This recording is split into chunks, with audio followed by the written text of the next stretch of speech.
Morning, folks, or hello for you, whatever time it is. My name is Phil Gallagher. I run ThrabenU University, a site for legacy death and taxes, and now we're up for another dose of daily D&T.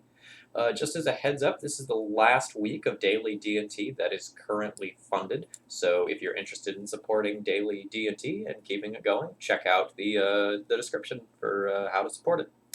Anyway, today we're going to be playing XJ Cloud's list that he recently used to top 8 and indeed win a 10K. The list is heavily geared to go and beat the Ren and 6 like Planeswalker piles with 3 Council's Judgments and 3 Cataclysms as answers to those permanents, as well as another Pithing Needle. So you can board in 7 answers to those Planeswalkers. The only kind of downside of doing so is you're going to end up being relatively creature light when you do so. Because, like, against a lot of those decks, you're going to be bringing in these 9 cards, meaning that you have to bring out 9 creatures or 9 cards. So, like, you have to go down, 4 or 5 creatures in all likelihood in order to board like that. So that's something to keep in mind. I like the deck list as a whole. It has Crusader and Spirit Keeper as ways to fight against like the Grixis to 4-color decks, and then it's got a couple other utility cards in Tomic, Prelate, and Jailer. So let's just kind of see how it goes. If I were to adjust this deck list personally, I would pull a Caracas for a Plains and 1 Mother of Runes for another Mirroring Crusader. But as a whole, I like this list, so rather than make some tiny adjustments, I'm just going to run it and see how I feel about it.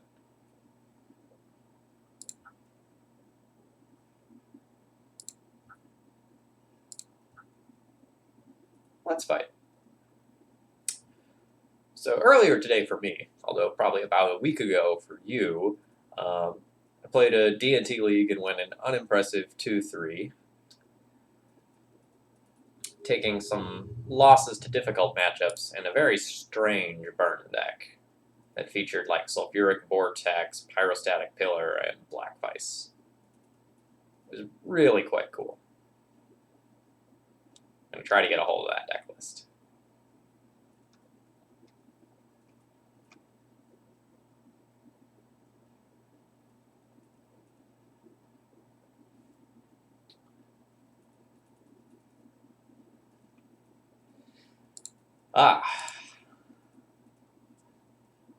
The classic 1 land, no white source, Ether Vial hand. I'll be keeping. These hands feel terrible when they don't work, but amazing when they do work. Alright, we're playing against Depths. Nice. Hand's great now. So we'd love to draw one of the 3 copies of Caracas in this matchup. It is very hard for them to beat a Caracas.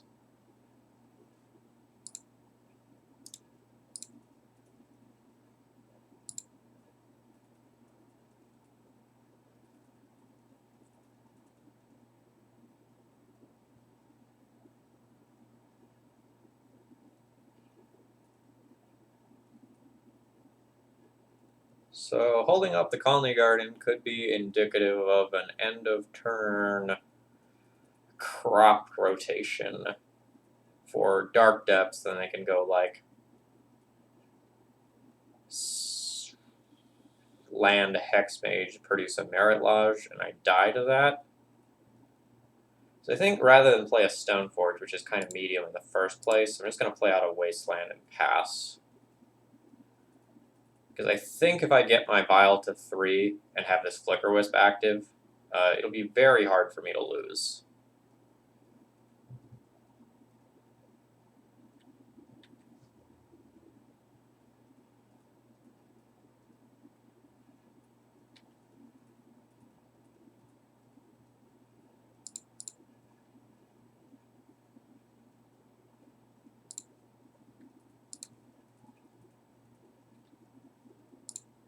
So I actually played this like Hogaak Depths deck recently, at least recently for me, and went 9-1 with it. I think it's a very powerful deck.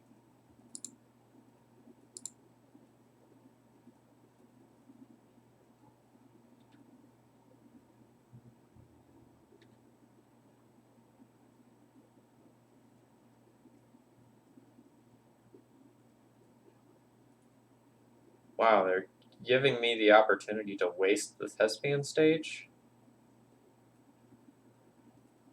Um, Given that I can beat a merit lodge if they produce one, I am going to go ahead and take that opportunity to wasteland.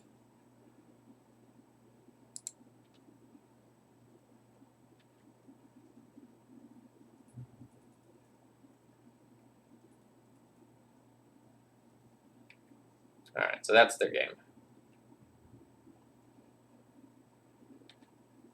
Actually, I think I've made a mistake. I should have been attacking with this Mother of Runes. Their abrupt decays are in the sideboard.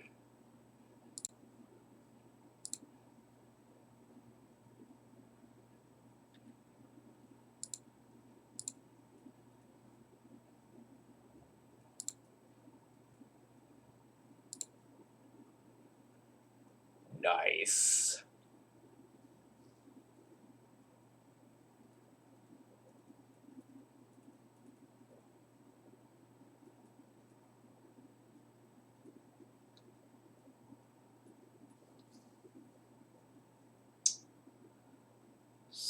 So, do I just want to play Prelate on 1 here and stop crop rotation, Cabal Therapy, Thoughtseize, and Friends? I think I do.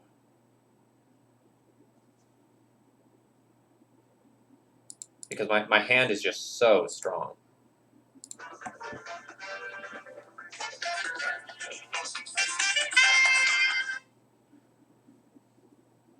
Sorry about that.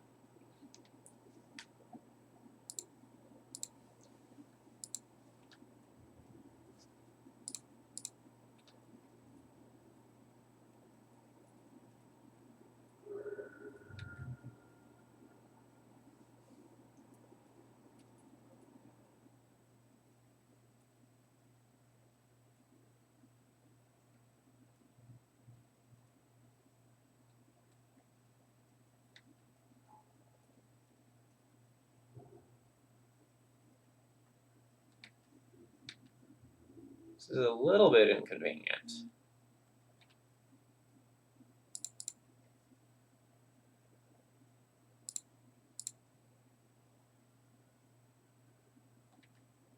But not devastatingly so.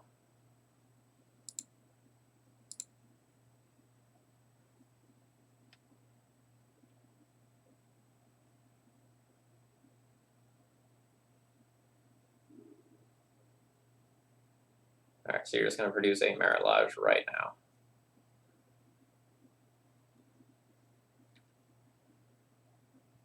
So they wanted to do it before I could tick the Revoker up. That was their plan. So I actually probably want to tick this up to 4 now.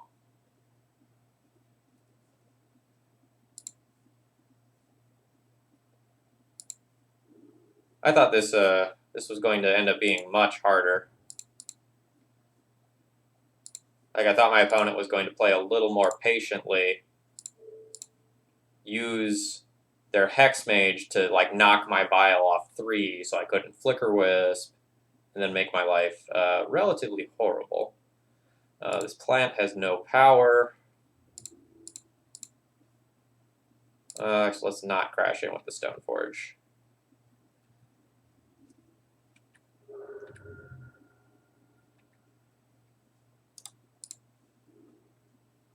Tomic. Nice. So I can potentially get a blowout with that, too.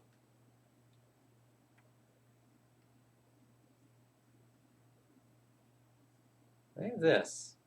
What are you trying to do, friend?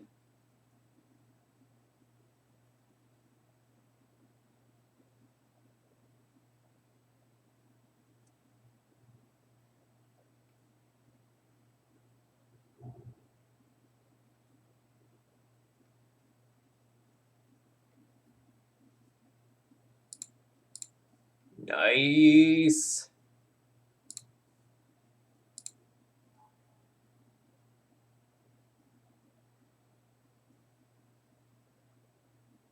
Got him.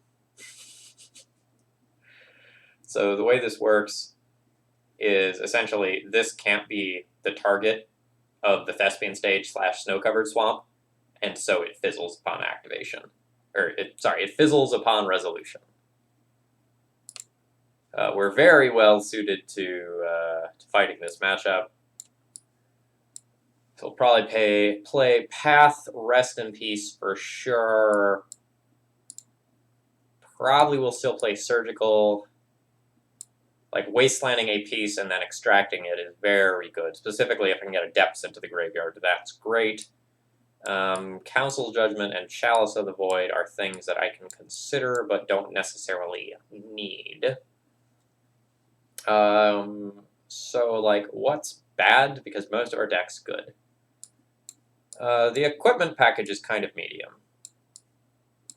That may be something that I trim or cut, because I like most of my flex slots. Like, Tomic, Crusader, Hallowed Spirit Keeper, Prelate, Jailer all do great things, and the core of my deck is great. So how much of the Stoneforge package do I want to cut? Like, it's nice to have a big body that can stabilize versus, like, some idiot 1/1s or something like that. But I think I can just beat most of that stuff out in the air with First Strike or with Mom. Oh, sorry, I forgot Pithing Needle. That obviously should be in. So if I cut these 7 cards, I'm left with 21 creatures and can bring in 1 more card. I gotta bring in Relic Warder for Mox Diamond. Could just bring in Council's Judgment as another answer to Hogaak or a Merit Lodge. It's not a great answer to either one, just because, like, it's 3 mana and sorcery speed. But I think it's probably fine. The other thing I can do is just, like, leave in Jitte to pick off the small bodies that are there on their side of the field to make it harder to cast Hogaak in the first place. But it's just really mana intensive, which I don't love. So I think I'll board like this.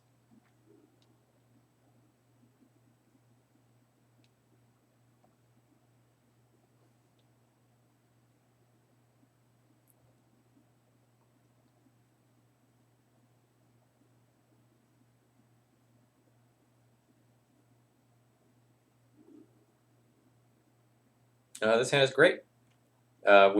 Like, every single card in my hand is disruptive.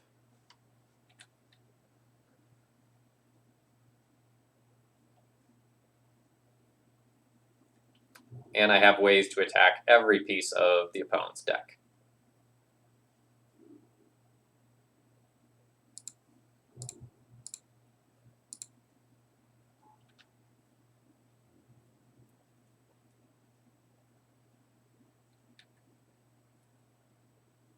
Rest in Peace versus Revoker next turn is going to be a little tricky. Made a lot easier if I draw planes.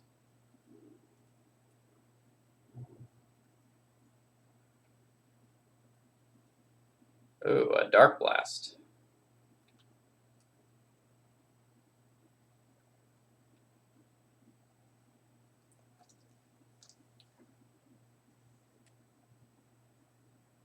So with Tomic in play, my opponent can't combo. With Rest in Peace in play, they can't cast Hogaak.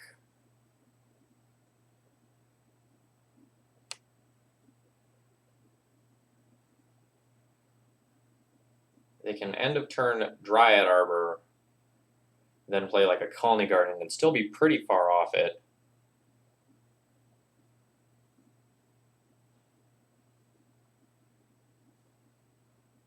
Yeah, for that reason, I think I'm probably supposed to Tomic.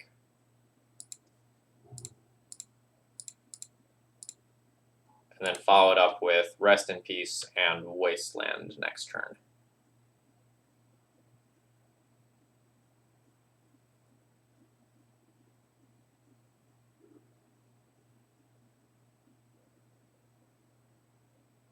Alright, so they have Dark Blast in hand. That's something I've got to remember for Revoker reasons.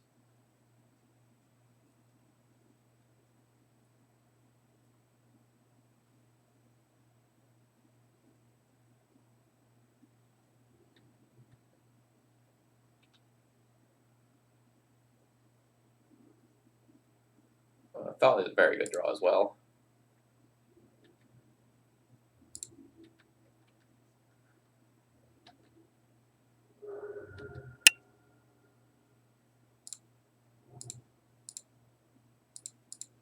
Again, I know about the Dark Blast, so no reason to play out either one of these cards right now until this Rest in Peace is in play, making life harder for my opponent.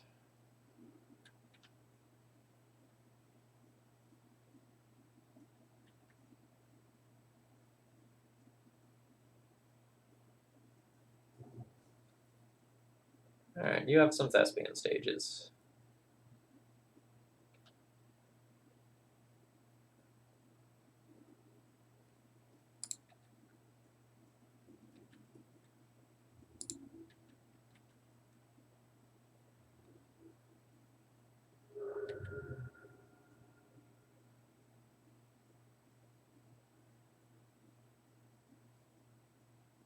So I need to throw one of these two creatures into that Dark Blast to just get it out of hand.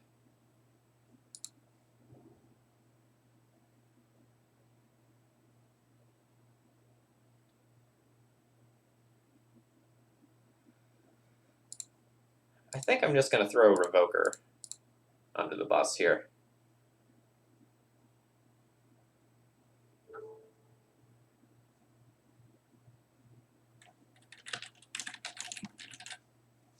I'm still going to go ahead and name Vampire Hexmage rather than Mox Diamond,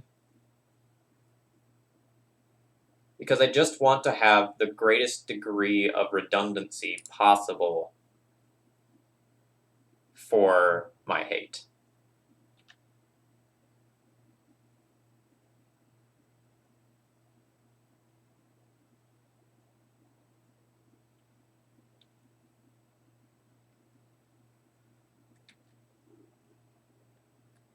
Alright, so Dark Blast is in exile now. This Thalia will be safe.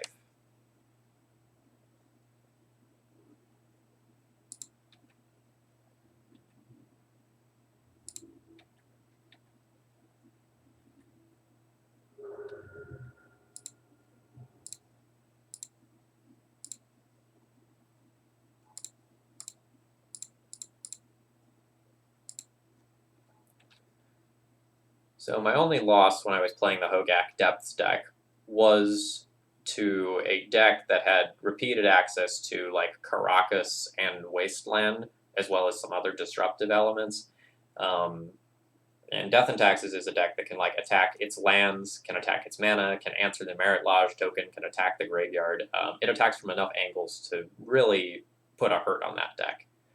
But since D&T is sort of being depressed right now by the presence of Wrenn and Six and Plague Engineer, it's a great time to be playing this deck.